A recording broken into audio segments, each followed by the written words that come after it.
மனிதன் தனக்கும் இடையூறு இல்லாமல் அந்த பறவையும் வாழ வேண்டும் என்று நினைத்த சம்பவத்தை கேளுங்கள். ஒரு மின்கம்பத்தில் பறவை கூடு கட்டியிருக்கிறது. 75% அந்த கூட்டை கட்டி முடித்து விட்டது. ஆனால் அந்த பகுதிக்கு விநியோகம் செய்யும் மின்சாரம் தடைப்பட்டு வருவதாக அங்கே உள்ள மக்கள் புகார் செய்திருக்கிறார்கள்.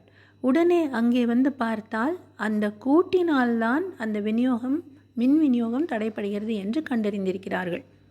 உடனே தீயணைப்புத்துறை வந்து அந்த கூட்டை கலைத்து விடுகிறார்கள்.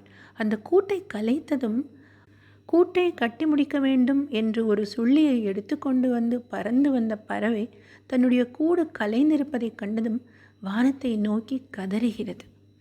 அதே நேரத்தில் அந்த மின் விநியோகமும் தடைப்படக்கூடாது, பறவையும் வாழ வேண்டும் என்ற எண்ணத்தில் அந்த அதிகாரிகள் என்ன செய்தார்கள் தெரியுமா? பறவையின் கூடு போலவே ஒன்று அமைத்து கீழே விழுந்த எல்லா சுள்ளிகளையும் பறவை வைத்தது போலவே வைத்து மேலே ஏற்றிவிட்டார்கள். பறவையின் மகிழ்ச்சிக்கு சொல்ல வேண்டுமா என்ன? இதன் தத்துவம் என்ன? நாம் வாழும் வாழ்வு பிற உயிர்களுக்கு தீங்கு அல்லது இடையூறு விளைவிக்கக்கூடாது. அப்படி இடையூறு விளைவிக்குமானால் அந்த இடையூறை களைந்து அவர்களையும் வாழ வைக்க வேண்டும்.